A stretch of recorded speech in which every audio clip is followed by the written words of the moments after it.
Boa noite, meninos. Boa noite, meninas. E aí, tudo jóia com vocês?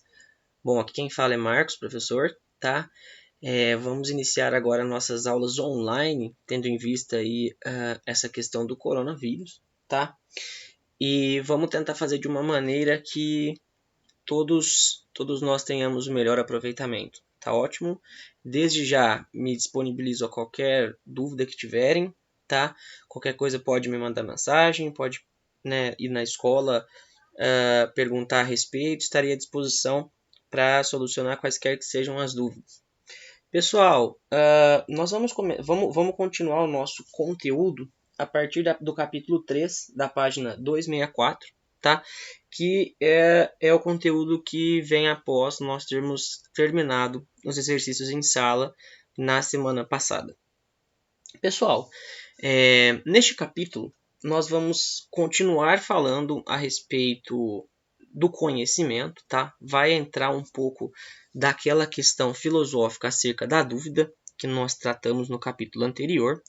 E aí nós vamos estar falando de racionalismo e empirismo, duas vertentes diferentes, onde inicialmente nós vamos falar um pouco das duas e dar ênfase em uma delas, e na próxima aula nós faremos a segunda parte, que aí a gente vai dar ênfase nessa outra vertente.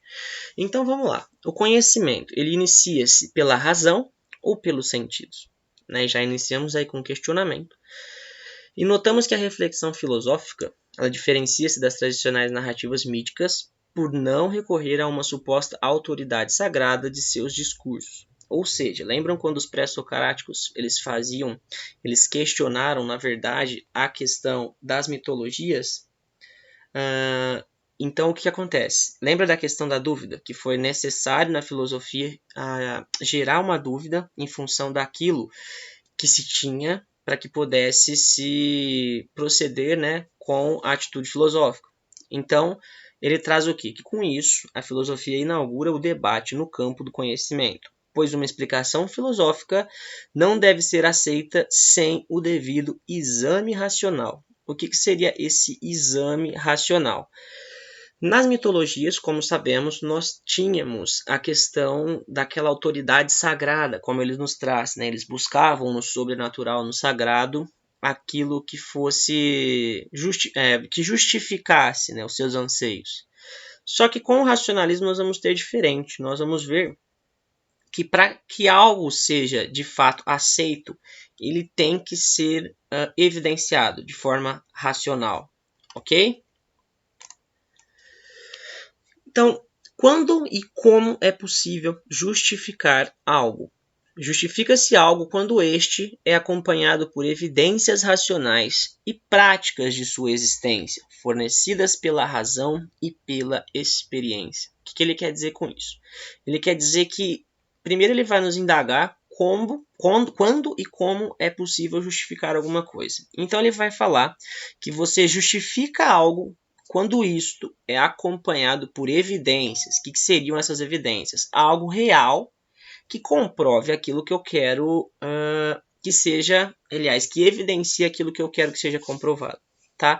Então, são fatos reais que reforçam a ideia daquilo que eu quero provar. E estas evidências racionais, tá? E essas práticas, elas são fornecidas pela razão e pela experiência.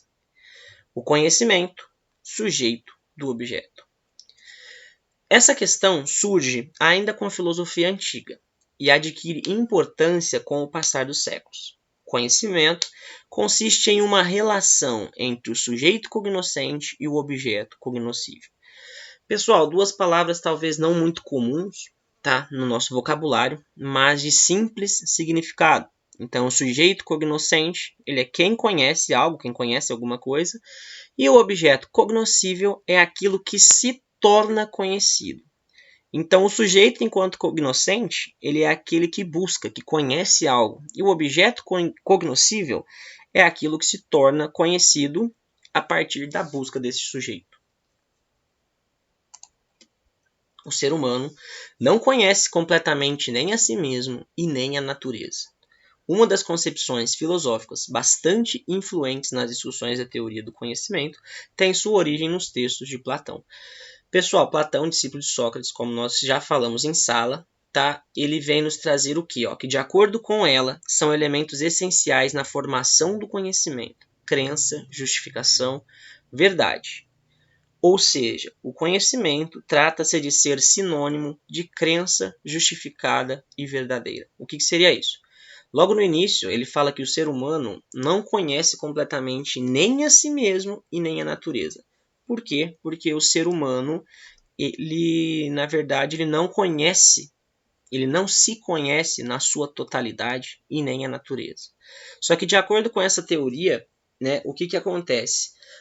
São elementos essenciais na formação do conhecimento. Ele logo nos traz a crença, justificação e verdade. Algo que eu acredito que é justificável. Logo, isso se torna uma verdade. Ou seja, o conhecimento é a mesma coisa que uma crença que foi justificada devido a evidências, tá? E logo ela se torna verdadeira. Sendo assim, devo acreditar naquilo que conheço para tornar como conhecimento a crença fundamentada. Crença fundamentada é a crença evidenciada, crença comprovada. É essencial que possamos dar indícios verdadeiros da existência para, no caso, fundamentar-se. Ou seja, é essencial, não tem como, tá? Nós provarmos algo sem que isto seja, que ele traga indícios de veracidade, tá? No caso, então é necessário que eu me fundamente, assim como na ciência é necessário que você faça testes, né, para você saber, tentativa e erro, para ver se aquilo vai dar certo. Aqui nós temos então que nos fundamentarmos para provar que algo é verdade. Questionamento sobre a teoria, aliás, o questionamento sobre a definição de conhecimento é uma das questões examinadas pela teoria do conhecimento. Alguns filósofos não acreditam que os humanos chegam capazes de chegar à verdade sobre as coisas. Ou seja, pessoal, aqui nós temos referência a quem? Àquela escola cética que nós vimos, né, nas nossas aulas, tá? Onde eles acreditavam que o ser humano ele não é capaz de chegar a uma verdade absoluta. Logo, ele se encontra sempre em dúvida. Os outros filósofos, aqueles que buscam pela razão e a verdade, eles acreditam na capacidade do ser humano atingir a verdade sobre os fatos. Os seres humanos conhecem leis que regem a natureza, mas não conhecem aquilo que está além de suas experiências. E logo, eles conhecem as leis, nós conhecemos as leis que regem a natureza, mas aquilo que está além das nossas experiências, além da nossa vivência, nós não temos conhecimento. Sendo assim, nossos conhecimentos iniciam-se pelos sentidos ou pela razão. A fonte do conhecimento: racionalismo e empirismo. Logo nessa indagação, nós vamos ter duas colocações. Inicialmente, nós vamos falar do racionalismo para posteriormente falar do empirismo. Então, se seguirmos os sentidos, como nossa visão, por exemplo, cairemos em erros como acreditar que o Sol é menor do que a Terra.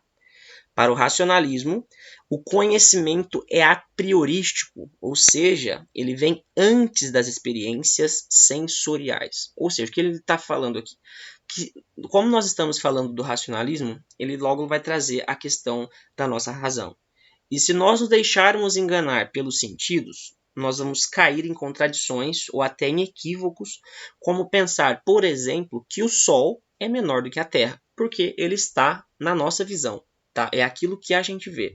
Mas se é aquilo que eu vejo sem que eu percorra buscar algo, conhecimento sobre aquilo, logo eu posso me iludir com afirmativas falsas, como no caso do exemplo acima. Os sentidos podem desempenhar papel complementar, né, como complemento, na aquisição do conhecimento.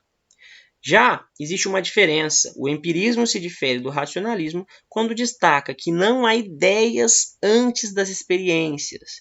Não nascemos com ideias formadas, e sim com a capacidade racional.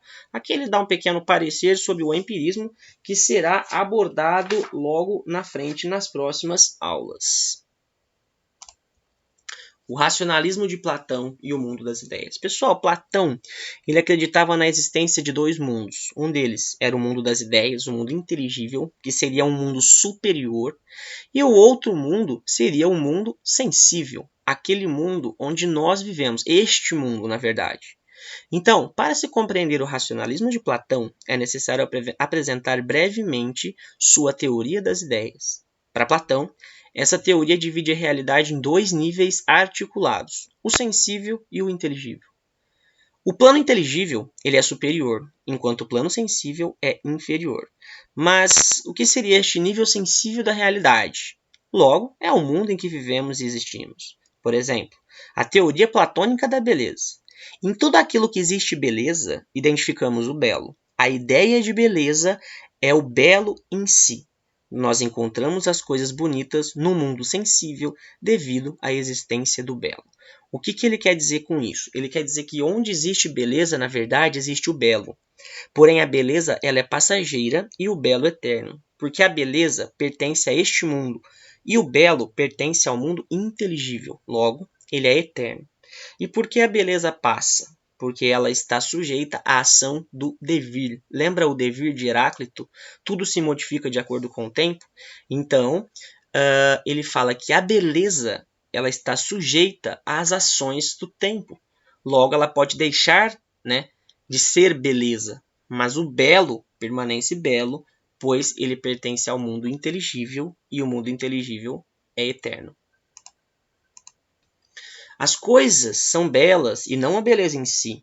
Elas deixam de serem belas com o tempo, por causa do devir de Heráclito.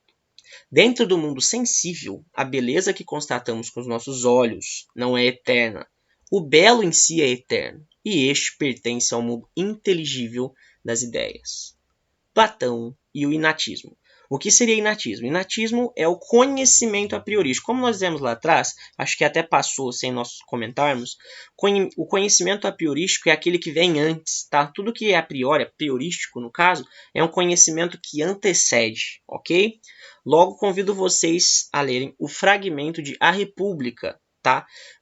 Na página 272 da apostila de vocês.